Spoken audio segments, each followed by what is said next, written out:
Welcome, everyone, to Family Talk. It's a ministry of the James Dobson Family Institute, supported by listeners just like you. I'm Dr. James Dobson, and I'm thrilled that you've joined us.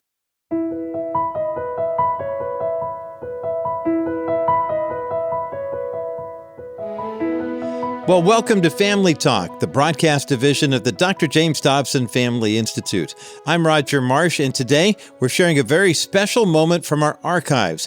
Today is February the 6th, 2025. It marks the 114th anniversary of the birth of Ronald Reagan. And on today's program, we're going to take you back to an evening in 2009 when our own Dr. James Dobson received the prestigious Ronald Reagan Lifetime Achievement Award from the Council for National Policy. Now, at that time, only 7 people had received this honor in the organization's then 28-year history. After accepting the award, Dr. Dobson shared some remarkable personal memories of his time with President Reagan during the 1980s, from an unforgettable adventure at Reagan's inaugural ball to meaningful conversations in the cabinet room. These stories give us a unique glimpse into the special connection between these two champions of faith and family.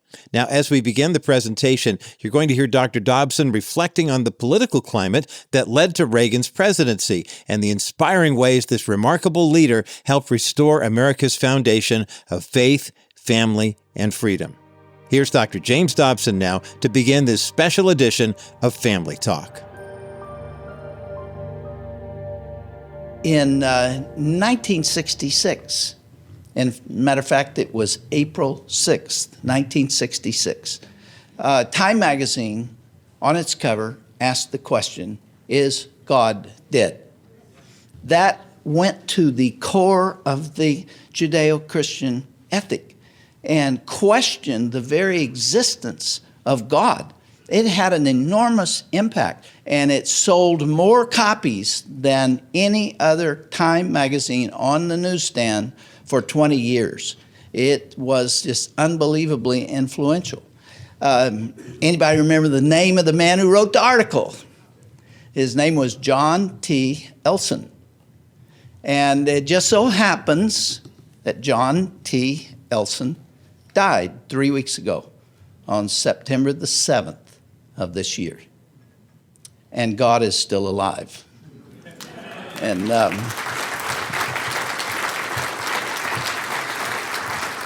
well, that brings us to 1980, and an absolutely wonderful thing happened that you know about. A cowboy with RR on his boots rode into town, a new sheriff, and he had a shootout at the OK Corral with Jimmy Carter.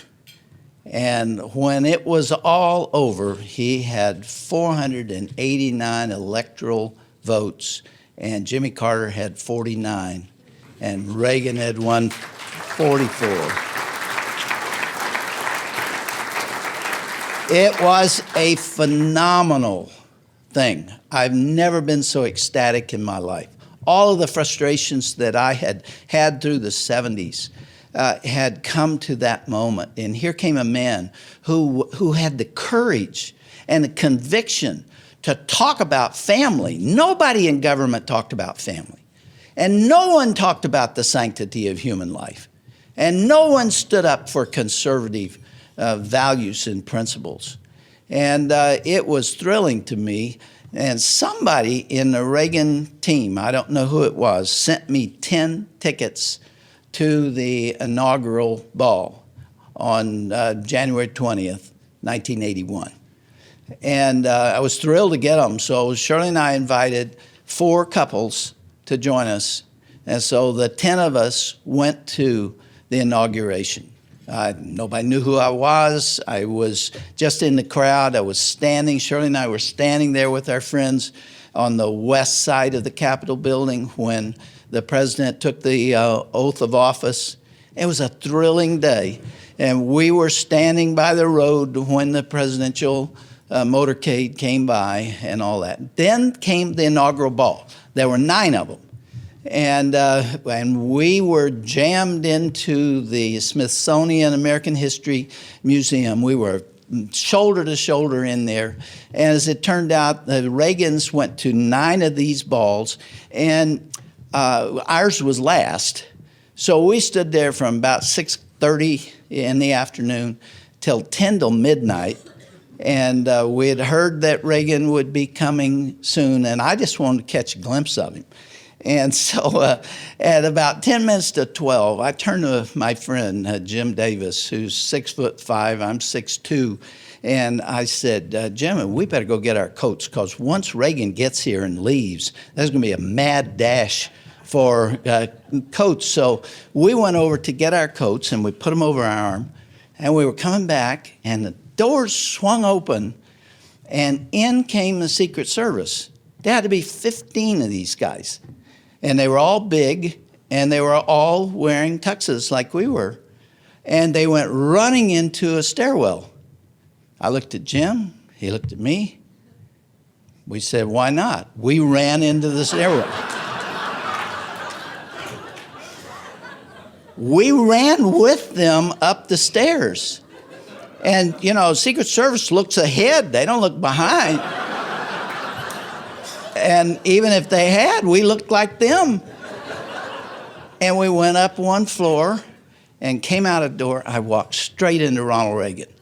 He was 3 feet away from me. And I knew I shouldn't be there. And I'm looking at Jim and, you know, what have we done? And then about that time, they announced Ronald and Nancy Reagan to come to the platform. There was this big room, much bigger than this one. There had to be at least several thousand people there that were all standing. And there were these blue uniformed police who had cordoned off a pathway to the platform and for him to walk down, the two of them. And he took off down there, and we said, why not? We followed him. I'm telling you the honest truth. We walked with the president down that. It was the craziest thing I've ever done in my life. It's a wonder I didn't get shot. I mean, and we walked all the way to the platform, and the Reagans went on up. I looked at Jim, he looked at me, and we said, no. So we stood down there like that. We were right here in that pathway, and there were Secret Service looking out now. For the first time, they looked behind. And this Secret Service man over here saw us, and it scared him to death. And he came tearing down there. And because, see, he didn't know what's under those coats. I mean, it was flat out dumb, folks, but it was the most exciting moment of my life.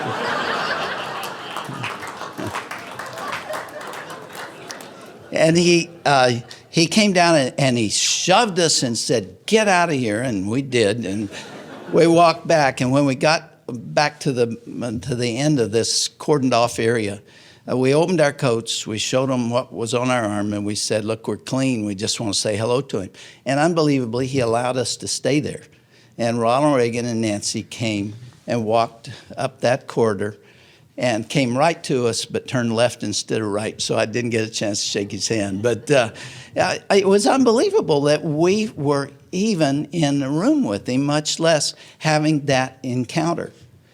And would you believe that 3 years later, I was sitting in a cabinet room next to Ronald Reagan with just jelly beans between us, talking to him about the institution of the family and making recommendations for how they could strengthen it. And I made 4 recommendations that day, and I'm not going to bore you with all of them. One of them, however, was I made reference to the environmental impact report at that time. Before you could build anything or buy any land or change anything, you had to get an environmental impact. You still do, right?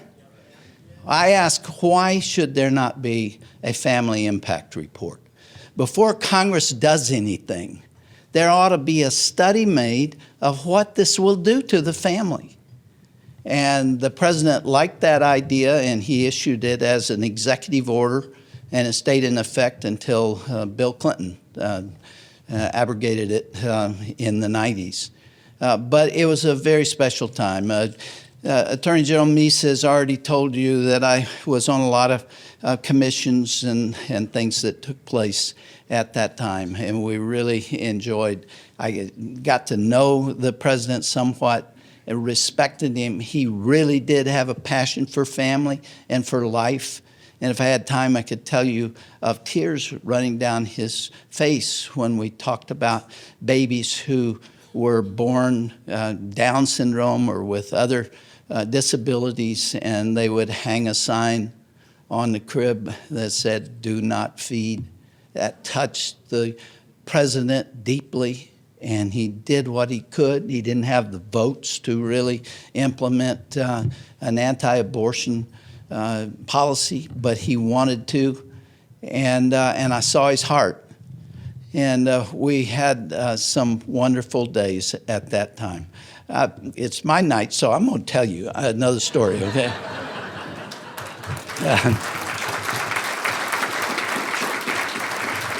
In 1985, we were invited to a state dinner. And that is truly a Cinderella night. And we had never been to one before. And so we went to Washington, and then it hit me. You don't go to the White House in a cab. That just isn't what you do. So I called my assistant in California, and I said, "You got to get us a limousine." She didn't know one limousine from the other, and she got about a 200-foot limousine. I couldn't even see Shirley on the other end of it. And we drove up to the White House and around to the portico. And Jack Woodward was a Secret Service man at that time, and he was standing inside the portico, and he said, I saw this thing coming, and it just kept coming. And I wondered if this is a national sovereign from somewhere. And Jim and Shirley stepped out. And a Marine came with his white gloves and gave Shirley his arm, and I followed him. We went into the White House down by the Rose Garden, that long corridor. And there is a place, you've been there, when it jogs like that. And right in that corner is where they put the press for the photo ops. And when you came up to that point, the Marine would announce you. And so in front of us was Sylvester Stallone and Raquel Welch wearing a white dress that I'll never forget.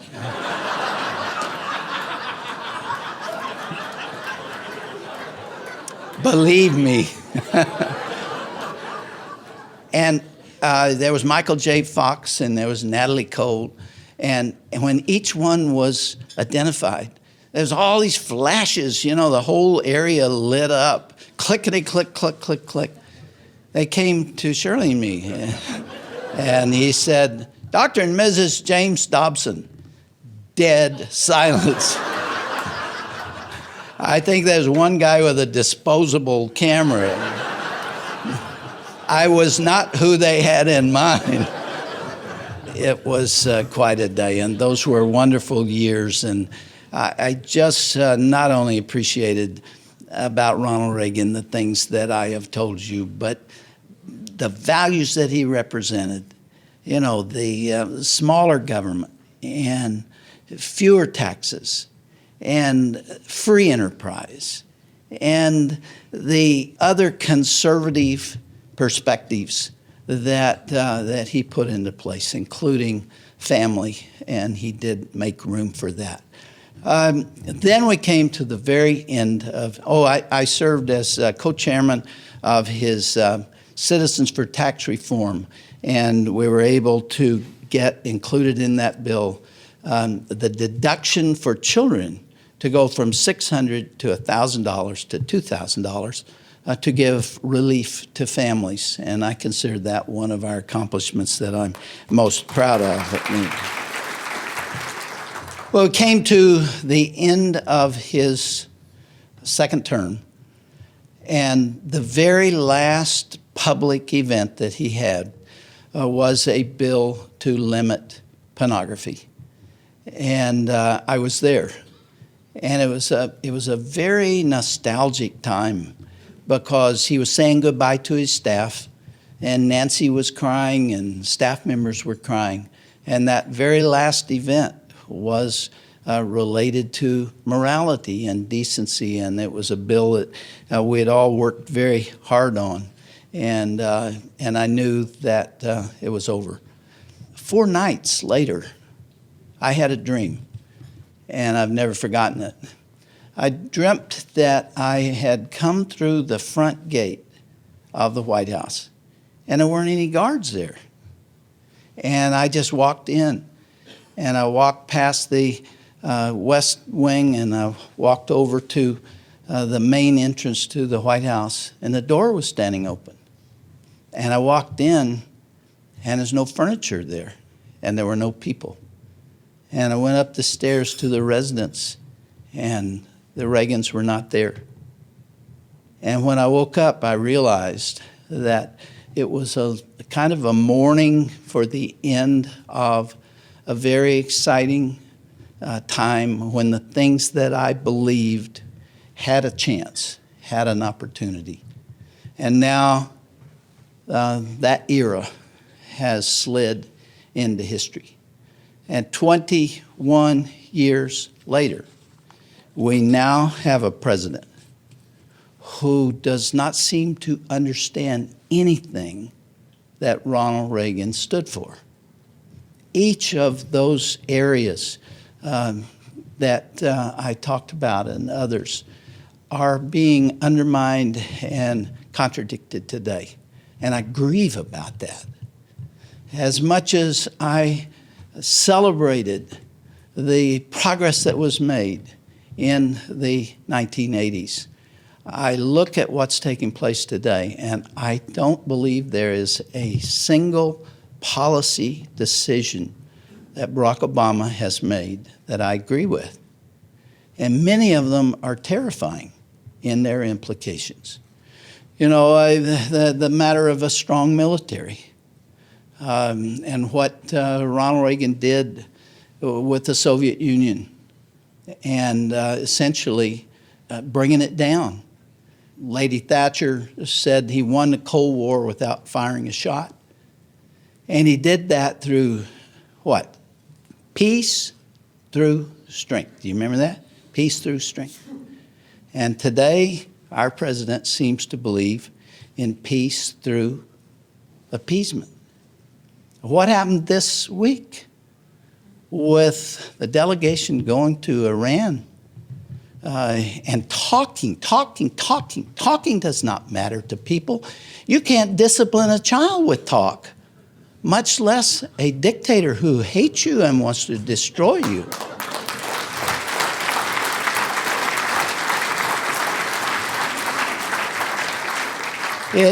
I'm kind of a student of history, and it does remind me a bit of Neville Chamberlain and how he went tearing off to Munich to talk to Adolf Hitler and sold Czechoslovakia down the drain and came back waving a piece of paper saying peace in our time. But there was no peace, and more than 50 million people died in World War II as a result of the foolishness not only of the British but the French and others who did not seem to recognize the danger that was out there. But now we have a man who is going to spin us into absolute oblivion. I have a grandson now, and you all have grandchildren, most of you, if not children, who are going to have to try to pay for that, and it's not going to be possible.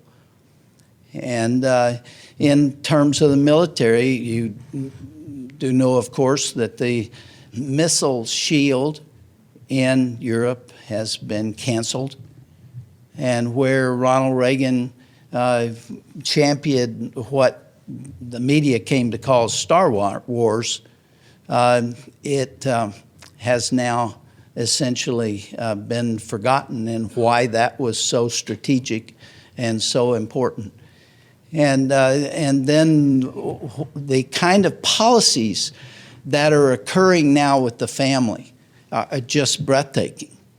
I mean, you may be aware that the president invited the GLSEN people to come to the White House. This is Gay and Lesbian Straight Education Network.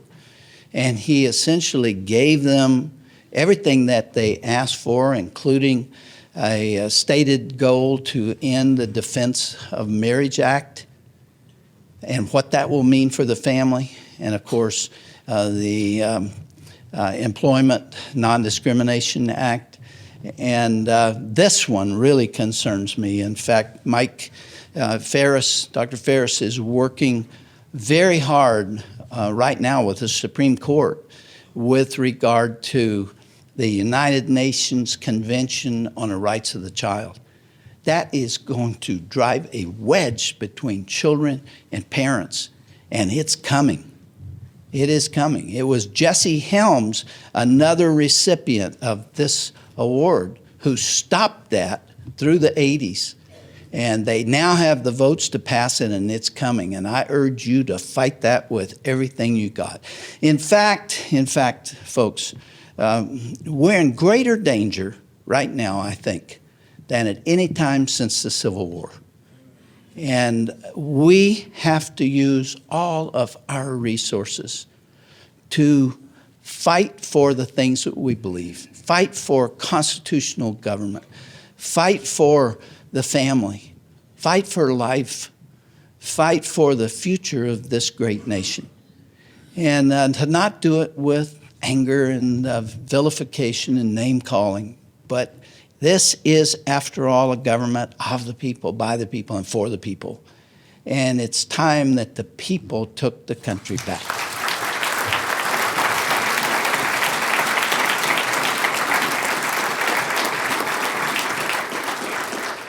I will conclude with this, and I didn't write this for you. I wrote it for myself. And every now and then, I just feel like I've got to put some words down to express what I'm feeling, and this is what I wrote. Maybe you will identify with it. What this country desperately needs in coming elections are political candidates who love conservative principles, who believe in them, who can articulate and defend them to the public, men and women who cherish liberty and are willing to give their very lives for it, and will oppose the evil of liberalism, and will speak with conviction about the institutions of marriage and parenting, and will revere and uphold free enterprise and defend the Constitution. If American patriots will do this and then bathe their efforts in prayer, as did the Founding Fathers, then they will restore our country to its heritage and secure the blessings of liberty to ourselves and our posterity. There are millions of conservative citizens out there who are outraged by what's going on. They're searching for ways to use their influence. Together, they and we can revitalize the American dream. And to risk mixing of metaphors, let me say, let's go out there and win one for the Gipper. Thank you, everybody.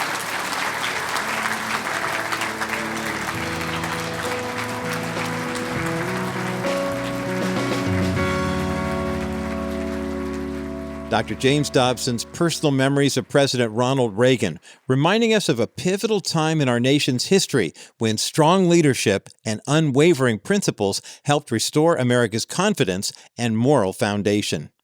You've been listening to Dr. James Dobson's Family Talk and a special archive presentation of Dr. Dobson's acceptance speech for the Ronald Reagan Lifetime Achievement Award.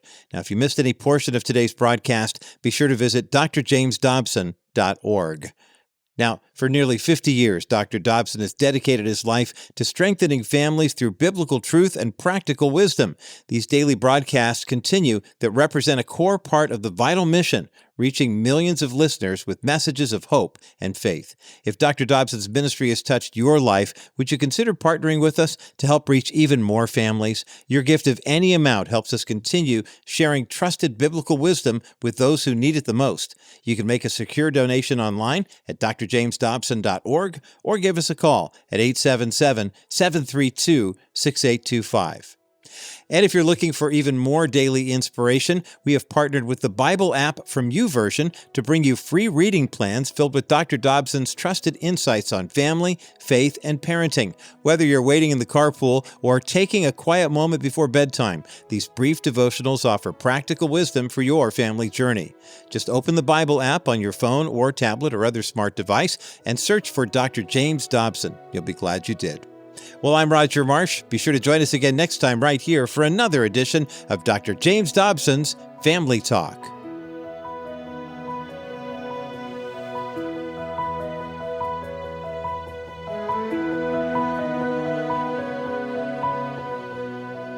This has been a presentation of the Dr. James Dobson Family Institute.